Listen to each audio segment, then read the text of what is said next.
Hey, it's Mark coming to you from Baker's Green Acres. Today's the 11th, and I thought that I would kind of run through a little bit of what I'm doing right now. Let me straighten myself out. As you can see, it's snowing. It's pretty cold. It's 23 right now. And what I needed to do was I've got, let's see, 1, 2, 3, 4, 5 pregnant girls in here, and let's see, a lot of times people are asking, how do I know if they're pregnant? This is Friendly Boy, and he's kind of walking towards me. I'm going to walk away from him. I'm going to try and see if I can show you a sow that is telling me that she's going to have babies.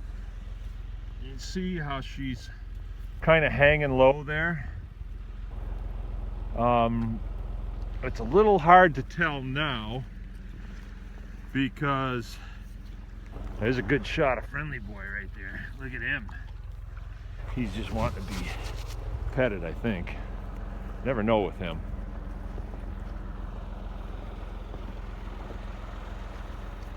This gal is going to be the one that goes first, I bet. She's hanging low. Okay, not too far. It's not like they're going to go today. But whenever you can start to see them hanging out from their hair, when you can see their tits hanging out, you know that they're getting close. And they are all fairly close. So, when I saw it snowing out this morning, that means it's going to be wet, and it's cold, and it's blowing a little bit. And the thought that I could have babies born now makes me get motivated to get out and get their shelters. This field I have no permanent shelters on right now. And when I put these girls over here, I didn't give them anything. They wouldn't have used it this time, or then anyway. Now they will use it when they start to farrow, and if they don't, I might catch them and I could help them get in there. I might. Sometimes they just build a nest outside even when it's snowing, and you come out and there's babies running around. But I want to give them every advantage I can. So what I've done is I have 3 shelters there that I broke loose from another field and brought them over here, dumped them over the fence. I'm going to go over and drag them over and arrange them in a way that I've got them clocked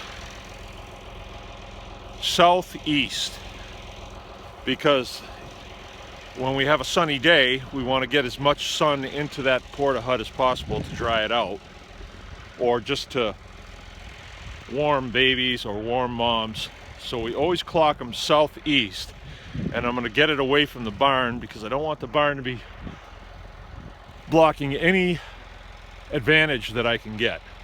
And the sun is a huge advantage come the winter months. Every minute of sunlight that you can get on your animals is beneficial. So what I'm going to do is I'm going to move them over, get them clocked correctly, and then I've brought a pitchfork with me.